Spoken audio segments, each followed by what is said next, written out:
კრისტალბეთ ეროვნული ლიგის 32 ტურის, ესე იგი მოკლე მიმოხილვაა.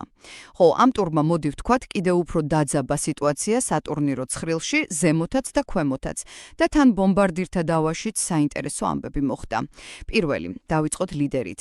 იბერი 1999-მა საკმაოდ დამაჯერებლად 2-0 მოუღო წყალტუბოს სამგურალს.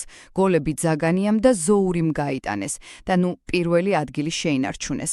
მეორე, არც მდევარი გორის დილა ჩამორჩა, იმათმაც მოიგეს, სტუმრად თელავს სლიეს 2-0. უატარას და ანოფის გოლებით დილამ შეინარჩუნა იგივე ქულები, რაც ლიდერს აქვს. თელავი კი, ისევ სახიფათო ზონასთან ახლოსაა. მესამე, ტურის ცენტრალური მატჩი იყო ქუთაისში, სადაც ტორპედომ ბათუმის დინამო უბრალოდ გაანადგურა, ანგარიშით 5-1. აქ განსაკუთრებით ნორვეგიელი ბიორნ იონსენი უნდა გამოვარჩიოთ, რომელმაც პოკერი, 4 გოლი გაიტანა და ამით 16 გოლით ბომბარდირთა დავის ლიდერი გახდა. 1 გოლი ქაფიანიძემ საკუთარ კარში ჩაჭრა, ბათუმელებიდან კი წულუკიძემ შეაგდო პენალტით. მეოთხე, თბილისის დინამომაც მოიგო, მინიმალური ანგარიშით 1-0 დაამარცხა გარეჯი.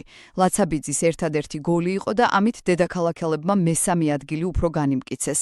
და ბოლოს მეხუთე, ფოთის კოლხეთი 1913-მა გასვლაზე ძალიან მნიშვნელოვანი 3 ქულა აიღო გაგრასთან, 3-1 მოიგეს. აქ ავალიანმა დუბლი შეასრულა, 1-იც კაპანაძემ დაამატა. გაგრადან გოლი ვანდერსონ სილვამ გაიტანა. მოკლედ რა გამოვიდა? საჩემპიონო რბოლა ისევ ძალიან დაძაბულია, ბომბარდირებში კი სულ სხვა ლიდერი გვყავს უკვე. გამოიწერეთ ჩვენი არხი და მოიწონეთ ვიდეო.